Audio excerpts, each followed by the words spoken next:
Dans cette vidéo, nous allons nous intéresser à ce type d'exercice.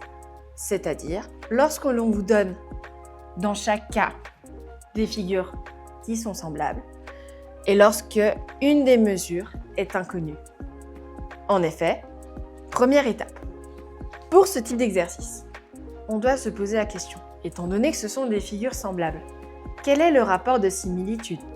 Je vais te rappeler ce qu'est un rapport de similitude.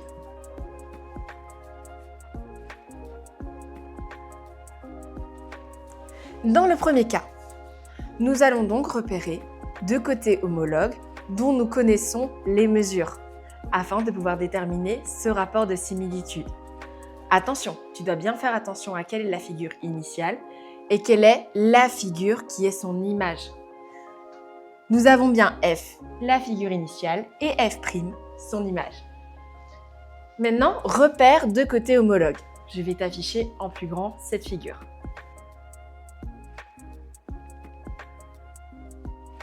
La figure que nous avons ici semble être un triangle rectangle. Attention, je dis semble, car nous n'avons pas le petit symbole sur cet angle-ci. Et cet angle-ci, nous confirmons qu'il s'agit bien d'angle droit. Mais c'est un bon point de départ pour repérer des côtés homologues. Par exemple, le plus grand côté adjacent à cet angle, c'est le côté mesurant 9. Dans l'image de cette figure, donc dans F', nous avons, en repérant cet angle-ci, que le côté le plus grand, adjacent à cet angle, vaut 18. Nous avons donc que nos deux côtés en bleu sont des côtés homologues. Nous pouvons donc déterminer le rapport de similitude entre nos deux figures. Mais comment? Je vais te laisser réfléchir quelques instants. Pour déterminer le rapport de similitude, nous devons nous demander par combien avons-nous multiplié la mesure de ce côté-ci dans le triangle F pour obtenir la mesure de son côté homologue dans le triangle F'. Pour passer de 9 à 18, par combien avons-nous multiplié 9? En effet, nous avons multiplié 9 par 2. La valeur de K, donc de notre rapport de similitude, sera donc de 2. Nous pouvons donc écrire que K est égal à 2. Maintenant que nous avons notre rapport de similitude, il nous est assez simple de déterminer la valeur de X, de notre inconnu. Mais pour cela, nous devons déterminer la mesure de son côté homologue dans la figure initiale.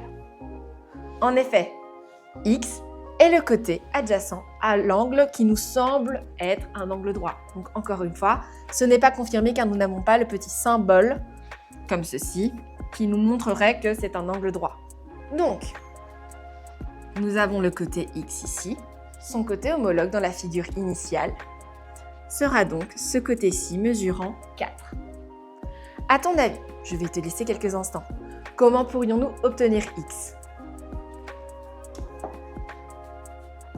En effet, comme nous sommes dans des figures semblables, nous devons multiplier la mesure du côté du triangle F par le rapport de similitude K pour obtenir la mesure de son côté homologue dans le triangle F'. Nous devons donc calculer 4 fois 2 pour obtenir X. Nous obtiendrons donc que 8 est égal à X. Nous allons vérifier si tu as bien compris grâce aux deux cas suivants.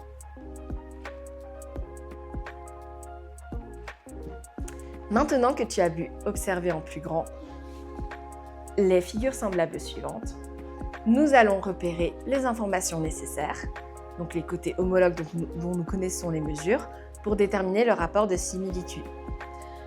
Dans ces deux figures-ci, c'est assez simple. Dans ces trapèzes, on peut tout simplement repérer les côtés les plus grands, car dans ce cas-ci, le côté le plus grand vaut 27, donc dans F', et dans F, le côté le plus grand vaut 9. Nous connaissons donc les mesures de chacun de ces côtés qui sont, je te le rappelle, homologues. Nous pouvons donc déterminer le rapport de similitude K. nous devons nous demander par combien avons-nous multiplié notre mesure dans la figure initiale pour obtenir la mesure de son côté homologue dans l'image de cette figure. Je te laisse quelques instants pour réfléchir. Si tu as déterminé que le rapport de similitude valait 3, tu as tout à fait raison. En effet, si nous calculons 9 fois 3, nous obtiendrons bien 27. Maintenant que nous avons déterminé le rapport de similitude, il est assez simple de déterminer notre inconnu x. Nous devons tout simplement multiplier encore une fois notre côté homologue au côté x dans la figure initiale par le rapport de similitude k. Il est assez simple de déterminer le côté homologue au côté valant x dans notre figure f'. En effet, le côté mesurant x est parallèle au côté f'. Il sera donc de même pour son côté homologue dans la figure initiale. Pour déterminer la valeur de x, nous devrons donc calculer 7 multiplié par le rapport de similitude k, donc 3, ce qui nous donne que x est égal à 21.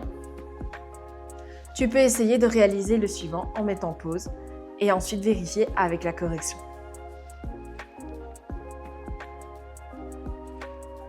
Maintenant que tu as eu le temps d'observer les figures semblables suivantes, nous allons déterminer ensemble la valeur de x. Première étape, je te le rappelle, déterminer le rapport de similitude entre nos deux figures. Mais attention, ne tombe pas dans le piège. Dans ce cas-ci, notre figure initiale est la plus grande, est celle-ci. Et l'image de notre figure, f', est la plus petite. Je te laisse quelques instants pour analyser la situation.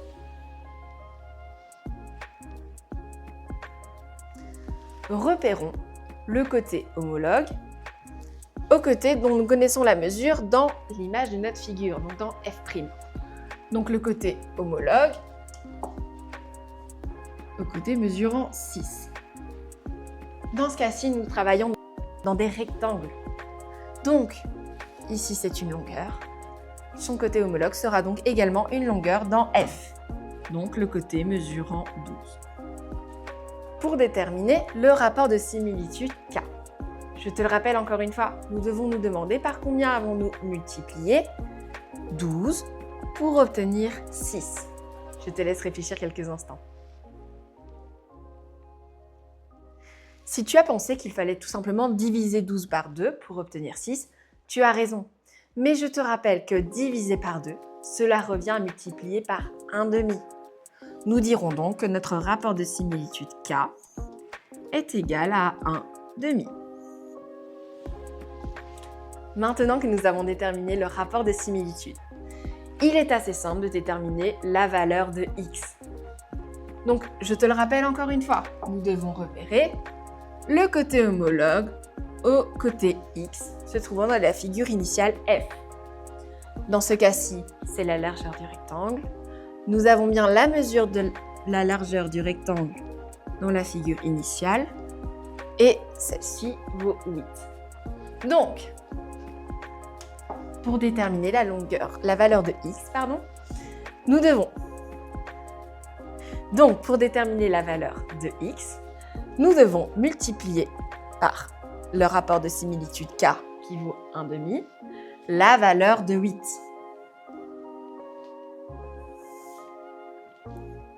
Donc, pour déterminer la valeur de x, nous devons tout simplement multiplier la valeur de son côté homologue dans la figure initiale par le rapport de similitude k, qui vaut dans ce cas-ci 1/2. X sera donc égal à 8 multiplié par 1/2. Et donc, x aura une valeur de 4. N'hésite pas à aller voir les autres vidéos pour voir les autres types d'exercices relatifs au chapitre des figures semblables.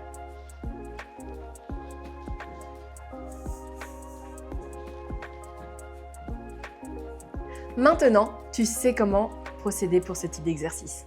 N'hésite pas à aller voir les autres vidéos pour voir les différents types d'exercices que tu pourrais rencontrer dans ce chapitre.